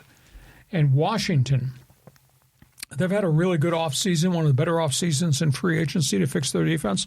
They're at 7, and they're trying to look at the field behind them. Is anybody going to jump over them? They want Jeremiah Love, the great running back from Notre Dame. They might wind up taking him. So these are some of the storylines going to the NFL draft. So you already told me you don't care about Rossini and Vrabel. So start with Aaron Rodgers, work your way through Joe Ortiz to Jerry's World and the Washington Commanders. Okay, Aaron Rodgers, I would cut that guy. I mean, what does he want? Does Aaron Rodgers want to feel like the Steelers have to beg him to come on hands and knees and say, "Oh, Aaron, we need you. Love me not." Yeah, it's stupid. I mean, if I were the Steelers management, I would definitely be wanting to turn the page on this guy. You're not going to win with Will Howard. I mean, he might be a manage the game kind of guy, but he's not going to be the super dynamic quarterback. So they're probably going to go to look in the draft, but Ty Simpson isn't that either. Well, we don't know that. Yeah, well, he's only started 1 year. Well, so Pittsburgh's got, they got Mason Rudolph ain't going to get it done either. So yeah, Pittsburgh's got to make some choices, but Aaron Rodgers just turn the page on that guy. The Chargers trading back, that makes sense, and because you're right, it is kind of a no man's land in that bottom third of the first round. So tough call. Yeah. I mean, do you agree or disagree with me? People out there watching, agree or disagree with me? They're a worse team now than they were. They got bumped out of the playoffs. Yeah, I think that's very true. Because it is inertia. Oh, yeah. I mean, there's no doubt the price tag on free agents is going to be high. By the end of the day, you got all this damn cap space. What do you do with the cap space? You take it home, it doesn't help you. Yeah, it makes you wonder. It's like Dean kind of meddling in there and saying, don't spend all my money, man. And this is Ortiz has done a great job in the draft 2 years in a row. And in free agency, what are you doing? Yeah, it doesn't make any sense. It's just so Chargers to have such dysfunction. And how about Jerry's World? Yeah, he's always in the news. He's always kind of making a splash here. But what did you say was going on with the Cowboys? I get all this news mixed up. Cowboys are at 12. Oh, at 12. They got a lot of currency, a lot of draft picks. Cowboys are trying to get to 6. They want to draft one of the great edge rushers. And we're going to talk more about this on Monday when John Cooper joins us from our Lads Draft Guide and our preview. But they're trying to trade up to get this is a spectacular draft of defense up front. They're trying to trade up, but I think they probably will. And Cleveland's got a really good defense, so they don't need defense. Cleveland like to stockpile more picks. Mm-hmm. Yeah, that actually makes a lot of sense. I mean, the Cowboys always want to be in win-now mode, and then they lost, Parsons, so they need help on that defensive front. Yep. Last thing I was going to mention, I talked about the Washington Commanders and the running back. I don't know if you've seen this story. Washington unveiled their new uniforms yesterday, and it's a throwback to the John Riggins Super Bowl Washington Redskins era in terms of coloring, striping, and the helmet has a Redskin arrow through it, like the old Washington Redskins of the Sonny Jurgensen era. I said, whoa. You saw that? Yeah. You have to really look closely at that arrow because it goes in parts of the W and around parts of the W, but apparently it's not geometrically correct the way it's presented in the logo. And there's been a little bit of controversy in social media the last 24 hours. And by the way, speaking of uniforms, Rams, just as we were coming on with the podcast, announced new jerseys, new uniforms for this coming season. And they're kind of throwbacks, but they're really flashy and colorful. It's the Rams blue and gold helmet, the original Rams colors, which you'd like. Well, the original are blue and white, right? Yeah, Deacon Jones. But this is blue and gold. Yeah. With horns. White jerseys with gold sleeves. Really snazzy.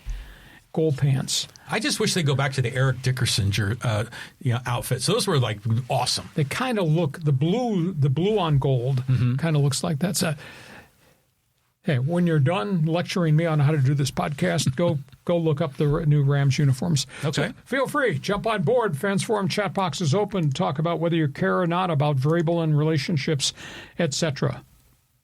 Those of us who know puck, who like Molson's Canadian, are excited because the NHL playoffs start this weekend. Hockey Hotline is open for business. Yeah, Hockey Hotline. Let's talk about who's red hot and who's crashed and burned. Buffalo Sabres, home ice advantage, Eastern Conference. The Buffalo Sabres have not been in the playoffs for 14 years. They fired their general manager early in the season after another bad start. They won 39-9-4 with new leadership. And they're led by Tage Thompson and Alex Touche. Between them, 72 goals and a really good veteran goaltender. And Buffalo's going to open against the Boston Bruins. What a freaking grudge match that's going to be. So that's cool. Montreal, they are young, they are fast, and they got snipers. Cole Caulfield and Max Suzuki, lots of goals. But they're really small. And I happen to be of the opinion, come playoff time, effective on Saturday, that's big boy hockey. You're going to get banged around. And if you got small guys who fly, those guys are going to get knocked off the puck a lot. So I'm going to be intrigued to see if Montreal got the staying power, because I think it's going to wind up being body bag hockey. I think there's going to be a lot of hits in that. San Jose, they've had a great season. They did it with Macklin Celebrini. They did it with Will Smith. They've just signed the leading scorer from Denver University's NCAA championship team. So their future begins opening night next season. I mean, their rebuild has been really, really fast. Columbus, they were in the playoff hunt, and they were red hot, and they fell apart at the end. Wound up going 1-6-2 at the end of the season. Rick Bowness lost his mind, the interim coach who had generated the winning streak, lost his mind in the final press conference of the season. He said, nobody on this roster cares about winning. Losing's become acceptable. And he said, if I come back, you're not going to be here. Well, today he just signed a contract extension. He's coming back. But the Blue Jackets' collapse was a shocker. Florida Panthers. Every time I close my eyes, I think of Florida. I see Kachuk and the trophy skating around. 2 years in a row. Mm-hmm. Season officially over. They lost 12 veteran players with surgery during the course of the season. Did not even make the playoffs. So things change really quickly. Maple Leafs, not in the playoffs. Austin Matthews, their star, says he's not made up his mind whether he will waive the no-trade clause in his contract, but he doesn't want to be the part of a major rebuild.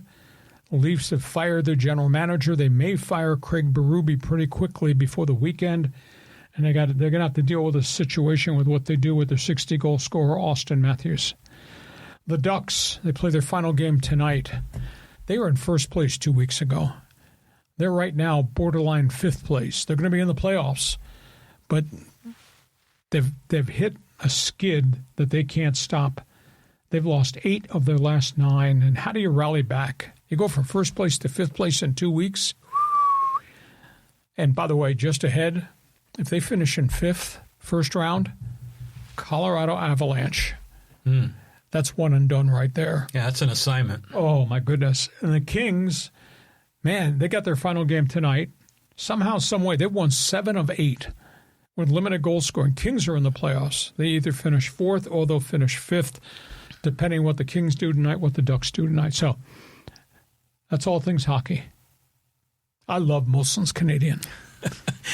Body bag hockey. That's what I expect from Hacksaw here. Hey, what happened to the Winnipeg Jets? They didn't make the playoffs. Injuries, just never scored goals. They had a hot streak at the end, and then they petered out. They're going to have to do some real evaluation of why their offense went away. They became a one-man team in front of the great Olympic goaltender. They just never got it done. They were in a hole from the beginning, and the hole was too deep to climb out of. Wow, that's a bummer. Oh, yeah. And then, by the way, isn't there a chance that the Kings are going to face the Oilers? Yes. That could happen, right? Possibly. But we'll see after the pairings, after tonight's final games. Can you imagine? Again. How many years has it been? 4 in a row. So this could be the 5th. Yeah, if that happens. Wow. Okay, that's all things. Hockey Hotline is open. The O Canada Network is invited to join us. You like Molson's Canadian or you're a Labatt's guy, feel free to jump on board. Moosehead, that's right. Okay, last topic on the table. Uh-oh. I saw this. Is LIV Golf going bankrupt? Okay, this is the story that's changed over about 24 hours. Is LIV about to shut down? It is a huge issue. New York Times reported that the Saudi Public Investment Fund has decided not to fund LIV Golf this year. Wall Street Journal said there was an emergency meeting yesterday in Mexico City where LIV has its tournament this week. The Golf Channel reported LIV has lost $5.3 billion in 4 years of operation. They're losing almost $400 million per season. The Athletic report, some of the players, there's 50-plus players on the LIV Tour, have not been paid their money, and the vendors have not been paid. The Saudi PIF would only confirm they're re-evaluating their investments. They're looking for their term return on investments. And they're investing in other businesses. Now comes a report this morning in the Financial Times that the PIF has just sold its top soccer team and is pulling out of golf tournaments and tennis tournaments that they were pouring a lot of money into in Saudi Arabia. They're going to invest their money in other things rather than sporting entities. Financial Times also reported LIV has no U.S. TV ratings, virtually no corporate sponsors. It draws virtually nothing at the 6 or 7 tournaments here in the States. held on the courses of your president. But they do well in South America and in Africa, but nowhere else in the globe. The CEO, Scott O'Neill, who just took this job a year ago after the removal of Greg Norman, issued a memo last night that we are committed to complete this season. But he would not say nothing beyond that. And the players have been said we've had no information, there have been no meetings from anybody above us, etc. So we're 4 weeks in. They lost $5.4 billion in 4 years as they started their fifth season. This thing looks like it's about to be terminated. Well, this can finally solve the big problem, right? Having the big pros, like, you don't get to see all these big guys at the tournaments. Now maybe the two leagues will consolidate finally. Well, there won't be a league to consolidate with. Everyone's going to come back. You're going to let them back?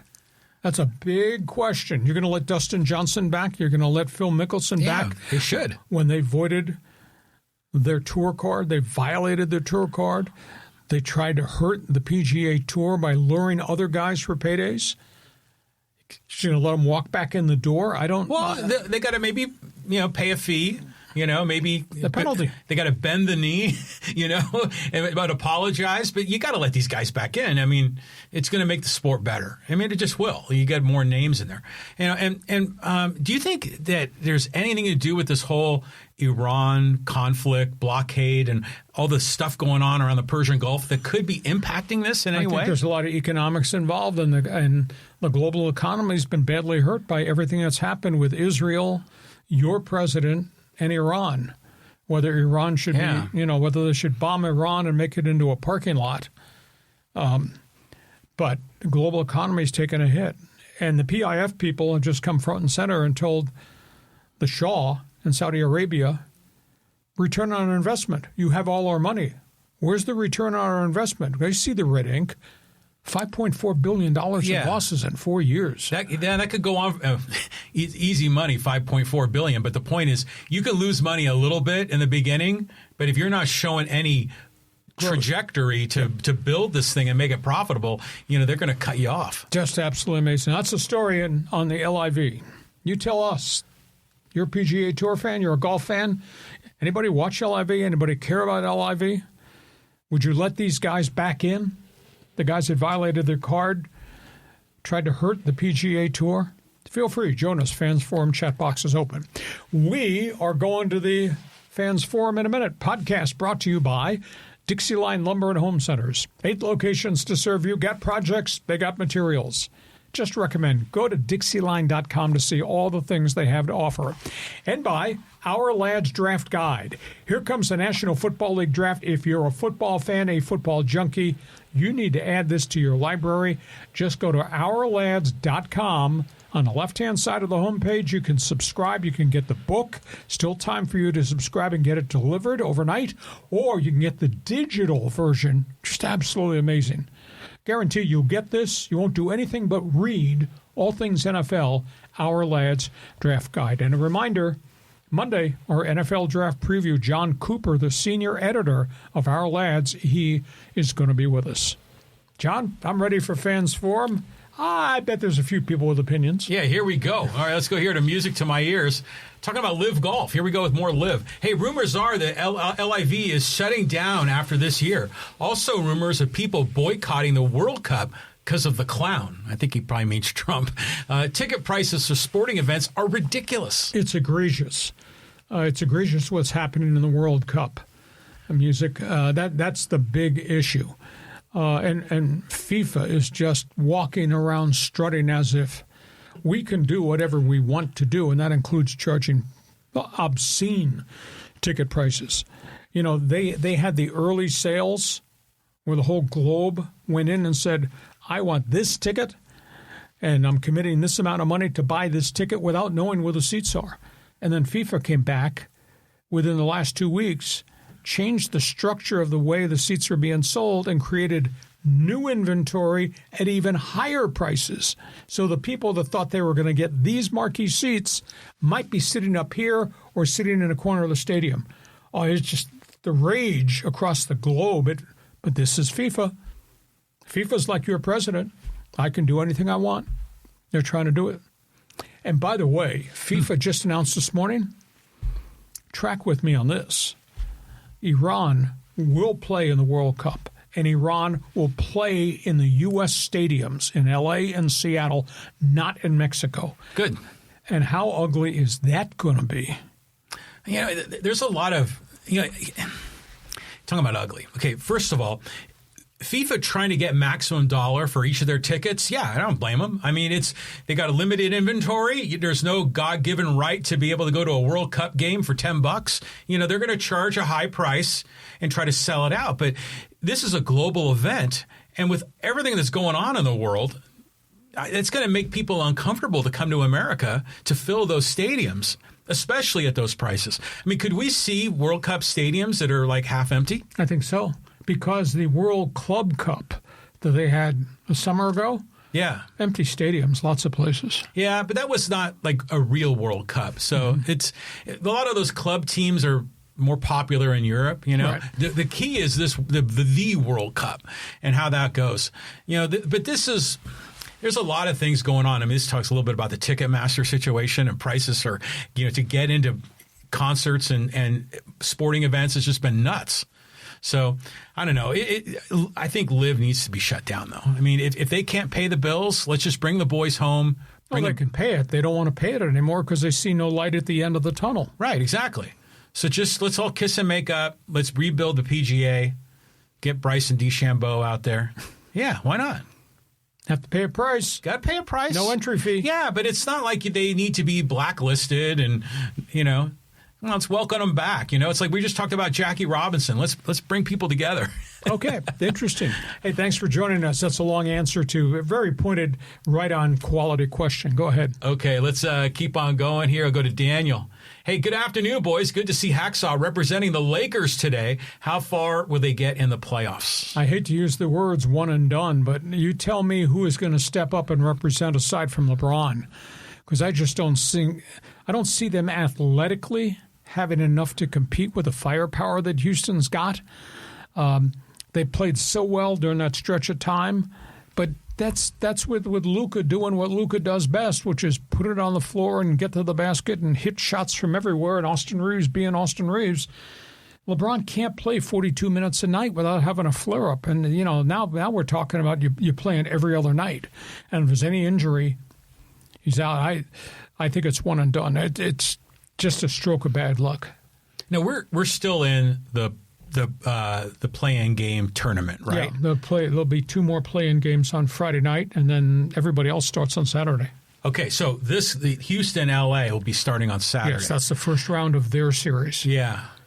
I mean, it could work. I mean, they could make it happen. I mean, if LeBron is somehow magic LeBron, and I mean, there's a potential they can make this happen. But when I've watched Houston, I was always amazed at how their trajectory was pointed up. Oh, so many athletes, and now they added Kevin Durant. Yeah, exactly. And I was always surprised that Houston was never at that, San Antonio, OKC level. Right. The way they were rebuilding that whole system, that whole program. So this is a tough assignment for the Lakers. It's interesting because we all get excited about the first round playoffs. Maybe it really doesn't mean anything because OKC and San Antonio are there, and Detroit and Boston are over there, and anybody else is on a different level. Isn't it weird how Detroit suddenly is good? Well, but when you draft well, and they were really crappy. Yeah. But you drafted Cade Cunningham and Thompson and all these other young studs, and they're all playing. Well, they've grown together. But they weren't all play. I mean, Cade Cunningham's been there for 4 years, I think. 4 years, yeah. But, I mean, they've been adding these top draft picks, number 1 overall or near that, and then there was just nothing happening, and all of a sudden, boom. Young guys staying healthy, add a few free agent vets, kind of unique chemistry. It's a really good basketball team. Not as sexy nor explosive as SGA and the whole Oklahoma City roster or Wemby in San Antonio, but they're good. I still have Bill Laimbeer vibes. just the whole Pistons, back in the early 90s and all that. So it's kind of good to see a new breed of it. Yeah, but they don't play like that. Yeah, well, exactly. I mean, that was the problem with that team. We move on. Okay, let's go here to Teamer. And he says, hey, Angels up 11-4 versus the Yankees. Angels should have swept this series. Yeah, the Angels, they blew 2 games. The bullpen blew 2 games. Defense blew a game last night. Now, this is kind of surprising. I mean, this Angel team, they win today, they're going to have as many wins as the high-priced Yankees have. I mean, if the Angels win, they'll still come home 10-10, and they get to face the Padres with Jose Soriano on the mound. So right now, they're hitting on all cylinders. I still don't think they have anywhere near enough pitching. I think there's still a huge question mark when the phone call goes to the bullpen. Who are you going to trust out there? But Trout's had at least we're 2 weeks in here. Trout's had a good start to the season. He's had so many injuries for so long. So we'll just see if this continues. Yankee fans got to be really worried. Oh, they're going crazy. But they don't have Garrett Cole, and they don't have Carlos Rodon. Both those guys are scheduled to throw their first rehab starts. I would think within 2 weeks, 3 weeks at most, if there's no setbacks, both those guys will be back into the rotation to go with Max Fried. Okay. So and Aaron Judge was not hitting till this week. He's finally found his stroke. Bellinger's still not hitting for average yet, but it's a long season. But, Yankees haven't played very well. Aaron Boone's catching a lot of crap, too. Yeah, I mean, you expect them to be at the top of the NL East or contending for, and the lowly Angels almost sweep them, So, Trent Grisham's got to hit some more bombs. Carry that team. Can't hit 168. I know he can't. Okay, let's go here to Bat Fan. Jackson Merrill, kid clutch. Wow. But Campusano has been the revelation this season. Good for him. So far, so good. And Campusano just terrorized PCL pitching last year. Part of me says, well, PCL pitching's not very good. That's ballparks, that's atmosphere, etc. But if he can continue to hit, and maybe he's found his stroke, and maybe he's learned more about bat control and strike zone, his defense is much better now than it ever was before. I know there was, on this podcast and others, people say, oh, Mike Schilt buried the kid. Well, the kid was a defensive liability. He was just, he was weak. Pass balls, wild throws to second base. He looks like in El Paso, he polished that, and he learned about the strike zone. He's always been a physical specimen in terms of power, hard swings, etc. But collectively, he's doing a lot of things right. Now, we'll see if this continues or if this is a 2-week spurt. I don't know. I remember when he got drafted, he was a first-round pick, and in the second round, the Padres picked up Blake Hunt, who I think now, isn't he like rehabbing, or is he in AAA? Yeah, he's had nothing but injuries, but he was traded out of here. I think he went to Seattle. He's been moved a couple different times and then showed up here. But he was in the Blake Snell trade. Yeah, but he's been hurt multiple times. He played ball with my son. But at any rate, is it Campusano or Campusano? Campusano, I believe. Campusano. He has just been, he's been the revelation this year. I mean, I'm really happy for him. So far, so good. He stayed the course. He went down there. He learned. He didn't bitch. He played a lot. Now, they brought him up last year, and he had 24 plate appearances, had 0 hits, but he didn't play a lot. But, I mean, the things that I've noticed, and I pay attention to the detail of bat control, his strike zone stuff, and what he's done defensively. He is no longer the sieve defensively behind the plate he was before, because there were pass balls and wild throws, and you can't have that at the Major League level behind the plate. He looks just different. I think he's grown into it. Yeah. Sometimes it just takes a little longer. Yep. Yeah, nothing wrong with that. Okay, let's go to Callan. Hey, afternoon, gents. Are there any updates on the lawsuits involving the Mountain West and the Pac-12?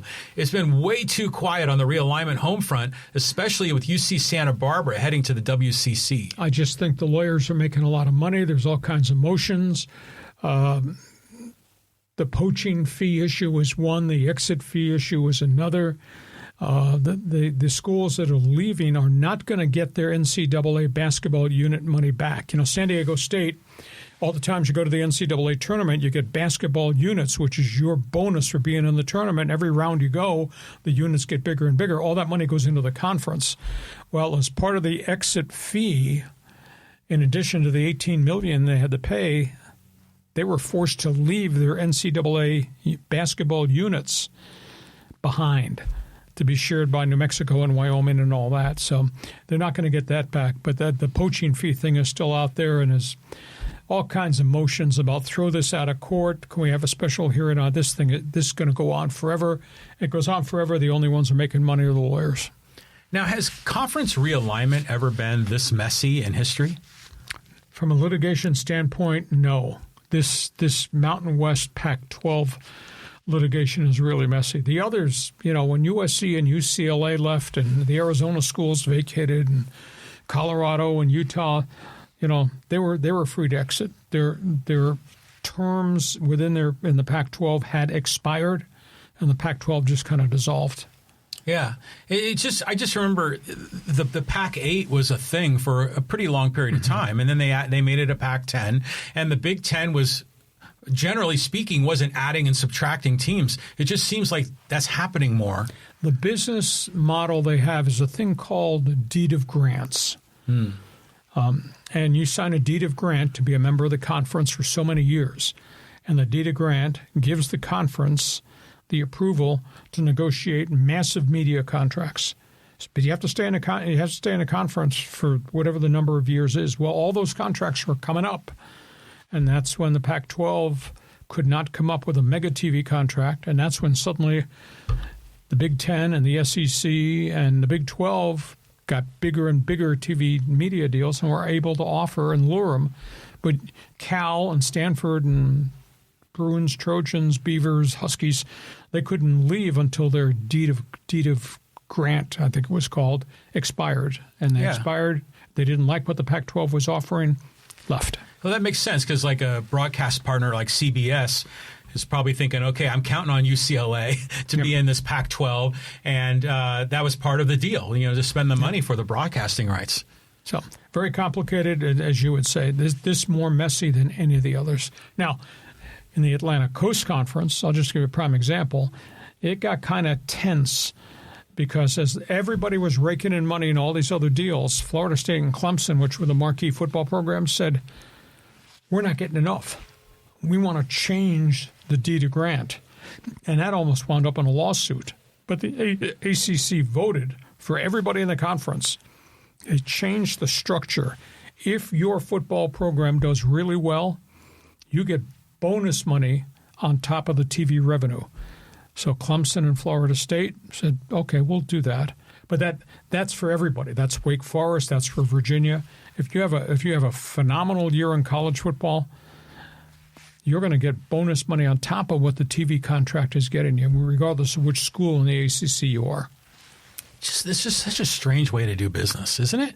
No, you're a capitalist. Yeah, what do you care about the rules? But I'm just saying that, the way that they all you have different conferences and the way they're formed, it seems like it's all, how should I say, diplomacy and people, making deals, working deals under the table. How much money is this?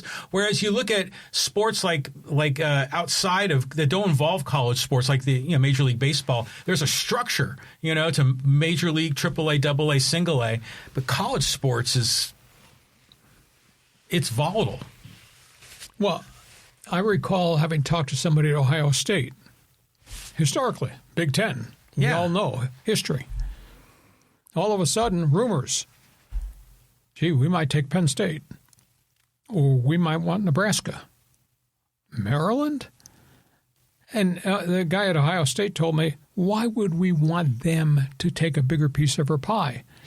Behind the curtain, the Big Ten was negotiating with the networks.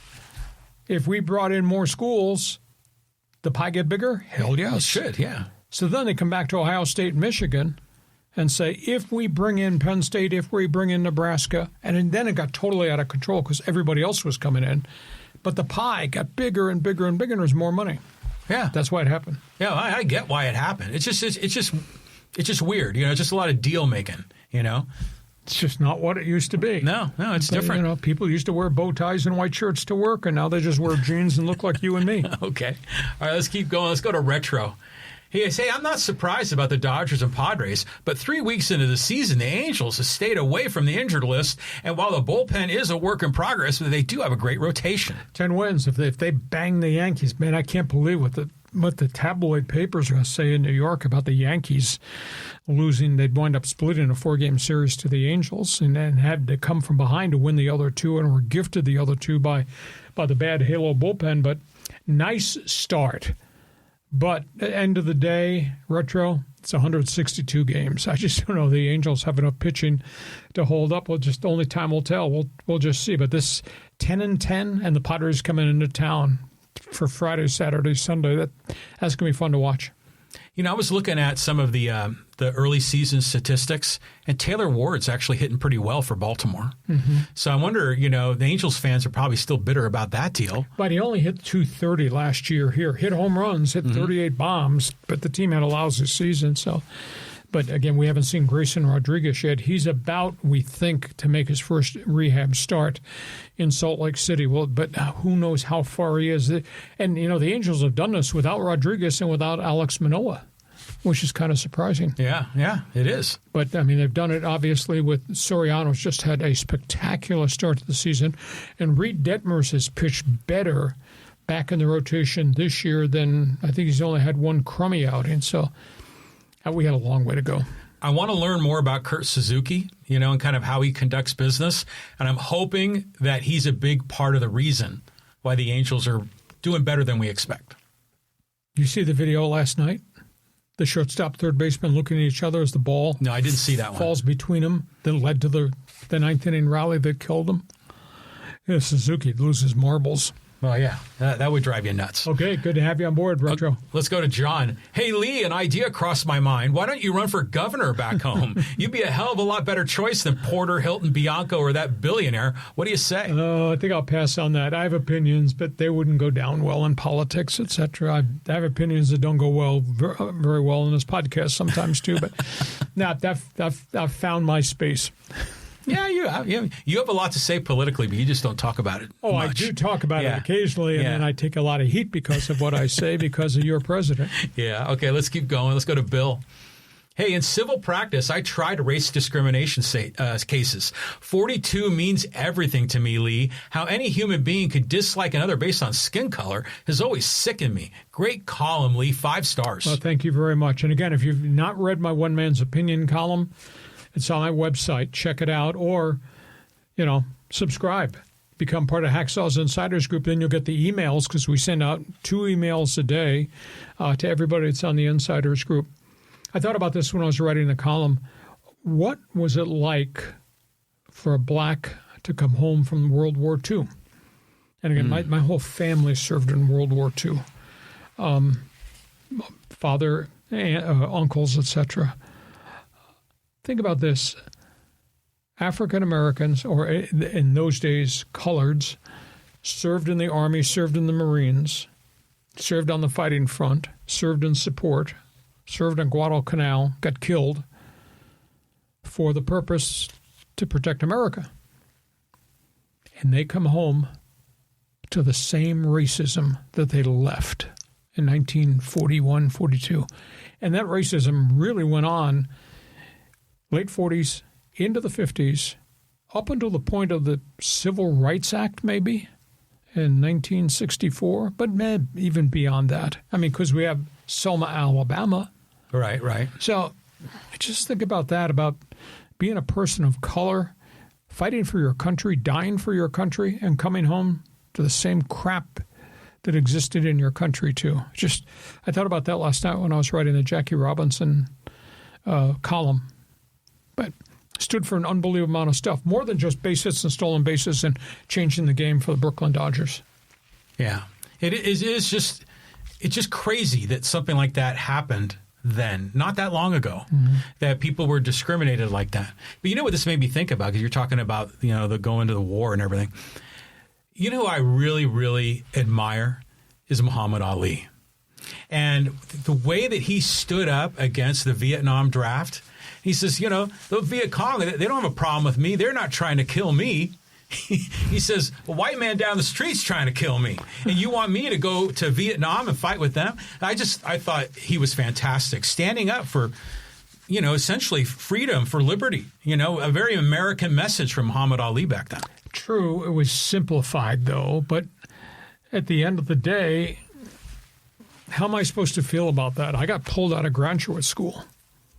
I was about to get drafted. I was going to Vietnam. I had seven of my classmates that I graduated with on Long Island died in Vietnam. And so how am I supposed to feel about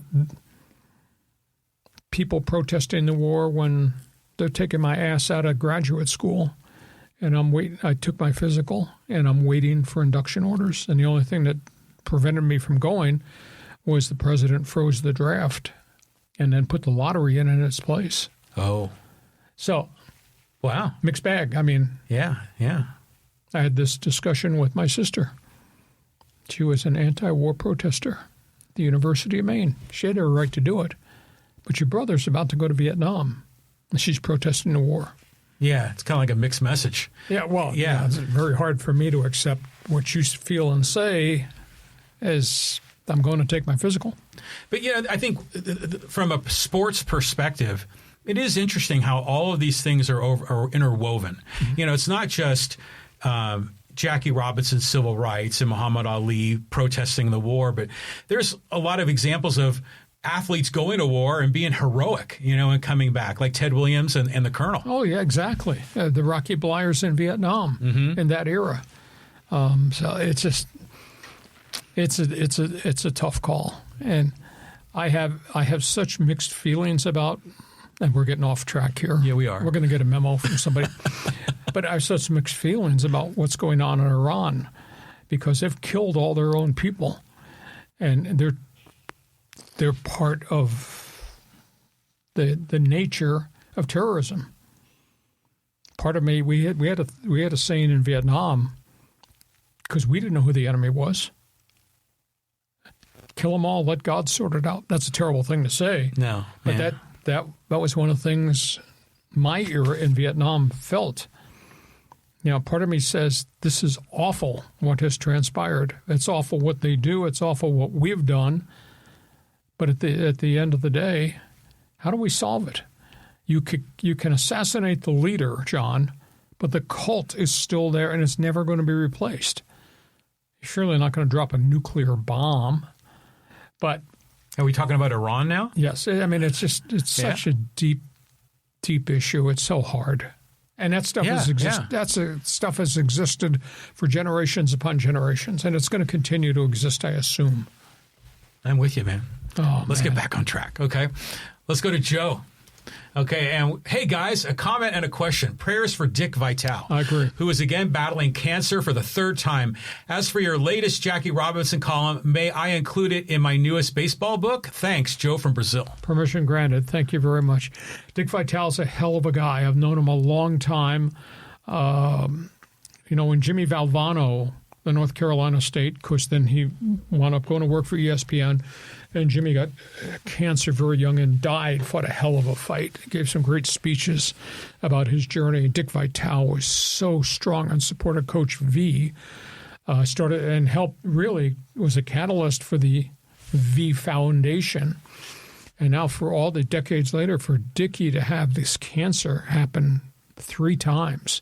He's beaten it 3 times. Now it's come back in different parts of his body. So hell of a guy. Just such a unique person. So I agree with you. Say a prayer for Dick Vitale. Yeah, I mean, he's a special individual. And he fought through the cancer, and he came back and broadcast this past year at the end of the season. And then Dickie V. Yeah, they found it again.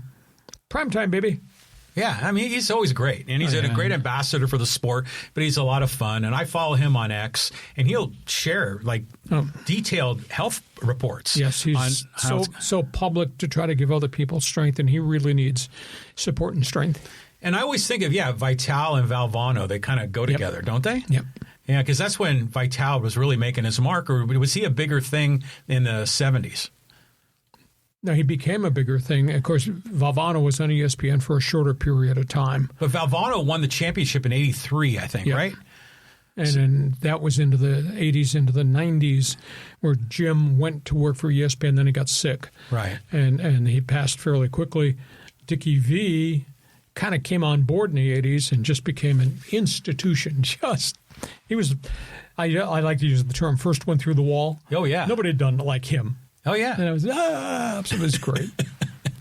it's just kind of like there's this East Coast thing about college basketball coaches. It's almost like a fraternity of these guys, and they're kind of woven from the same cloth. I don't know how to describe it. Loud. Yeah, very loud and aggressive, and it's a different persona. I agree with you, Joe. Prayers for Dickie V. Go ahead. Okay, let's go to Greg. Hey, Lee and John, why does USC schedule cupcakes like Louisiana Lafayette and San Jose State when they can easily schedule Notre Dame? The first 3 weeks of college football is a waste of time. Yeah, man, it's a real blast on Lincoln Riley and the administration at Southern Cal. We have to protect us, so when we get to the end of the 12-game schedule, we'll be maybe have the chance to be 12-0. But, if you play national people, that's cool. Notre Dame's a rivalry. It goes back to Newt Rockne, 1920. Why would you end it? Who wants to go see these other teams? I guess they couldn't get Murray State on the schedule next year. Do you remember, it was about 20 years ago, and USC scheduled these cupcakes, and Fresno State beat them. Do you remember that? Yes. Fresno State had some good years. Yeah. So, I don't know. That's a classic rivalry. So it's not going to be at this point, no, because Notre Dame's signing 10-year contracts with different people. That's a shame. That is a shame, yeah. Because one of the marquee things, this past year, we saw so many great intersectional games in October. Oh, yeah. Oregon, Ohio State. That's pretty cool. Mm-hmm. And some of the others. So why would you not want to have Southern Cal play Notre Dame? Make it week 0. Make it the first week of the season.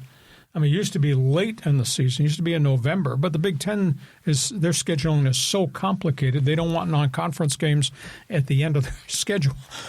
You have to move schools around. So it's a shame. Well, this is just indicative of the whole squirrely mess of college sports, where it's not a structured rotation kind of a system. It's all deal making, hey, I'll make my schedule with you, and I'm not going to schedule a team that's too hard. And I'm thinking, why in the hell does the coach have any control over the schedule? Yeah. You think that would be assigned by the league, and they'll do league games or conference games, but the whole thing just seems like there's just too much backroom deal making. Yeah. So I'll be intrigued to see where it goes. Sidebar story to that, everything about college football right now is about money. This story that just broke 24 hours ago at Cal, they laid off 25 people in their athletic department and marketing and information. Yeah. They're hemorrhaging money. Cal and Stanford hemorrhaging money because of being in the ACC. Well, I don't know if there's a way out of that. If they could come back, that would be a nice get them in the newly built Pac-12. Well, I'm sure they'd love to come back if they could. But, yeah, and it's got to be more going on than just extra money on plane flights, to go to the East Coast to play. But, yeah, that's a problem. So we'll see where that's It's not as bad as UCLA. They're the ones bleeding money. Yeah, exactly. Okay, thank you, Joe. Okay, let's go here to Texocala Station. Hey, I went to your website, Hacksaw, and the news info there seemed to be presented in an outline form only and no actual story. Am I missing something? I'm not trying to criticize, just asking. No, I just write bullet points. This is a story. You might have missed this, regardless of what the sport is. Some days we have 75 different bullet point stories. It's in headline form with a hot description of each major league game or an NBA playoff game or the NHL and all the stories in football, etc. So, that's what I can do. I generate it all. That whole website comes from this right here. There's not enough hours in the day to do anything beyond that. But it's bullet point headlines because not everybody can pay attention to everything. But if you give me 5 minutes, you read that website, you'll know all the big stories and probably some other stuff you didn't even know was happening. At least it'll be there. Yeah. The best 15 is kind of bullet form, but you get all the data, all the pertinent storylines. And it's long. It's like, 4 or 5 pages every day, and it's just data. So I just keep thinking about how you're writing it all. You must be just sifting through monster amounts of, statistics sites and box scores and everything else. Plus I network with people I swap information with. I've had it since, I've tried to I've forgotten when I started it, but I want to say maybe 2010. And that's a long time to be doing it. it's just so hacksaw when I read it. It just feels like I'm listening on 690 in 1993. But, the one man's opinion column, that's a legit column. I mean, that's not like an outline form. That's like a real deal column. Yeah, most days it's pretty. I try to make it as in-depth and thought-provoking as possible. But, again, it's only so many hours in the day. Oh. Thank you. I hope you enjoy it. Tell your friends about it. Hey, it's good. Okay, let's go to XX Revolution. Always says bonjour, but never really leaves a message. And now here we go. Hey, FIFA Fan Festival is not free anymore, or it's not going to be even here in Toronto. It's a problem because they're having problems with each of the individual American cities about cost of security, who's going to pay for it. They're having a big problem in L.A. I don't know what the solution is, because the longer we go towards this great tournament, this whole thing has now become a money grab, a massive FIFA money grab. And if you read the stories that have just broke this week about them changing the structure of pricing again at such a late date, and the outroar from abroad is just nonstop. So the games are going to be great. I bet there's going to be a lot of unsold tickets. I think people are really, really upset. They are charging. I didn't know your credit card had that amount of money to it. $11,000 per ticket for the championship game in East Rutherford, New Jersey. Oh, yeah, that's an expensive ticket. So you're going? No, I'm not going. No, but teams should be able to push the envelope on pricing. Now, clearly, FIFA goes beyond that. FIFA, kind of a corrupt organization in some ways, right? There's been a lot of kind of shady deals that we've talked about in the past. But in this case, if they have really high prices and no one shows up, I'm like, fine. I mean, you made a bad calculation, and they're going to suffer the consequences. Yeah. The international outcry is nonstop. But, just as a side note, I went to – remember when the Major League Baseball All-Star Game was in Dodger Stadium? Mm-hmm. That was probably like 4 years ago or something. I went to that. I went to the Fan Fest there, and it was at the Convention Center in downtown L.A., and I think I had to pay to go to that. But it was only like $20. Yeah, the Fan Fest here at the Convention Center when the All-Star Game came here in the mid-'90s. Mm-hmm. Well, I mean, it was a great event. And I went to cover it, and I was at the All-Star Game, and I spent a whole day at the Fan Fest, but I'm a baseball junkie. But it's like, kind of like Comic-Con. Comic-Con's not free. No, but that Comic-Con's a whole other thing. Yeah. I mean, you don't dress up like Jackie Robinson to go to I mean, yeah, that's a whole other thing. Okay. Thank you for being with us, Toronto. Okay, let's go here to Nicholas. Hey, the NBA sucks. Who cares? Talk Kings and Ducks. I talk about everything. John's different than me. John gets hyper. I'm sitting at home in December, and John's texting me. You see this big play in this game? The Washington Wizards are playing the freaking Sacramento Kings on a Thursday night, and John's watching it. And I don't care about that. I don't have time. That's the bigger issue. But this is an event. I mean, Lakers-Houston playoffs, this is an event. Is anybody going to nail OKC? Is San Antonio about to become the team? Playoffs are really different. And we talk hockey, and I'm converting him to be a New York Islanders fan and teaching him that drinking Molson's Canadian at home in San Diego is okay. And I'm a huge hockey fan, but we cover it all. I enjoy the events, the big events. Yeah, the playoff, the NBA regular season, it's just a dud. I mean, I've watched it, and it's just guys shooting 3-point shots, and there's like no defense, like watching an all-star game.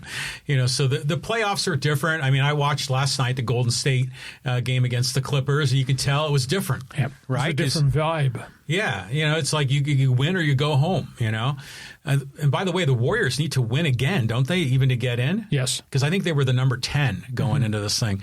But yeah, the Kings, Ducks, I mean, I'm ready to buckle up for the NHL playoffs. Okay. Thank you for being with us. Okay. And here's just another fall from Texarkana Station. I do learn a lot from you guys, and the bullet points on the website are just fine. I think the abbreviations throw me for a loop a little bit, though. I think I get more from the show, actually. What's it called? Hieroglyphics? Is that what I write in sometimes? Yeah, you have your own kind of hacksaw style. Yeah, in nomenclature. Okay. All right, let's get some social media guys involved here. And This is about San Diego State from Ryan. He goes, hey, for Bird and Magoon, I do think it was a chance to make more money. Good for them. For Davis, Compton, Heidi, and Taj, it probably is the idea. If they're not going to be a starter, you might as well go make more money. Except they might have been a starter this coming year because of the defection of so many other people. I asked the question last week. I think people got offended. I think I posed the question, should Brian Dutcher feel betrayed?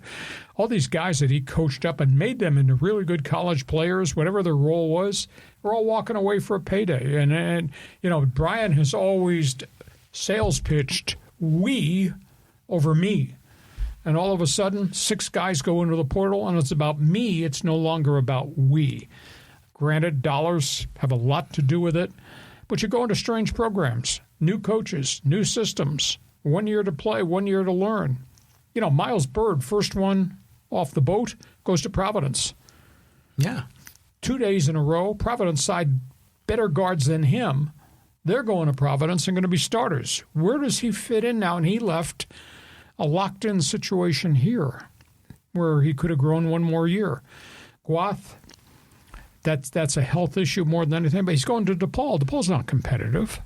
So I guess I might be a little bit old school. Obviously players have a right to get money for their families, et cetera. But where's the word loyalty in any of this? Because they wouldn't be out there successful had it not been for Brian Dutcher. That's the way I view it. I don't know where the Aztec fans are. You know, all these people that bark in sometimes when I write columns bitching about certain stances I take.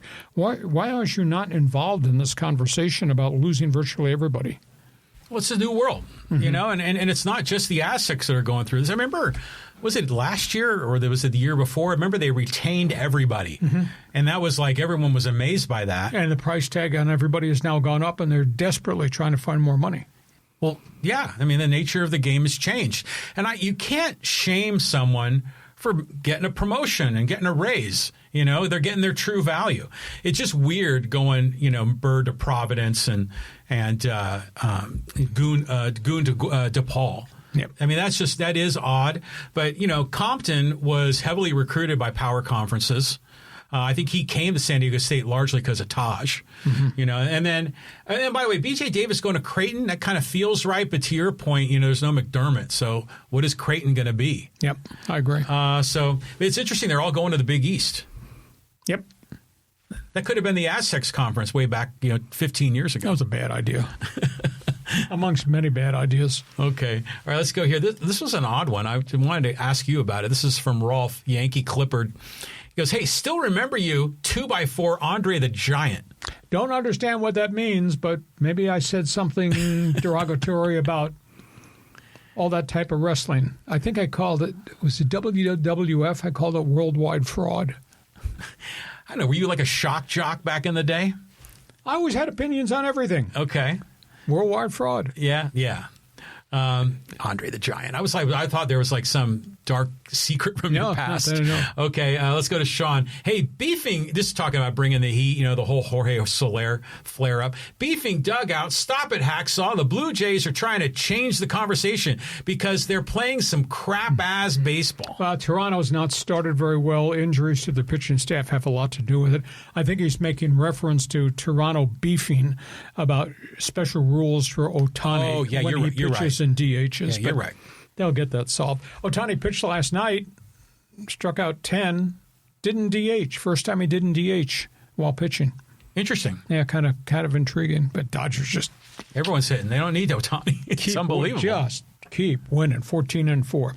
Hey, listen, we hope you've enjoyed this podcast. Program note, Monday, NFL Draft Preview. You'll want to be with us at 1:30. A reminder, you got time, subscribe. Go online, ourlads.com, to get your either print magazine or the digital subscription to Our Lads Draft Guide. John Cooper, their senior editor, will be with us. We'll be back here Monday at 1:30 to talk not only football, talk about the Padres road trip, talk about the start of the NBA playoffs, Molson's Canadian versus Labatt's in the NHL playoffs, all things sports. We really appreciate you being part of this podcast. Hope you'll tell all your friends. Podcast brought to you by DIXIELINE Lumber and Home Centers. 8 locations to serve you. Go to DIXIELINE.com.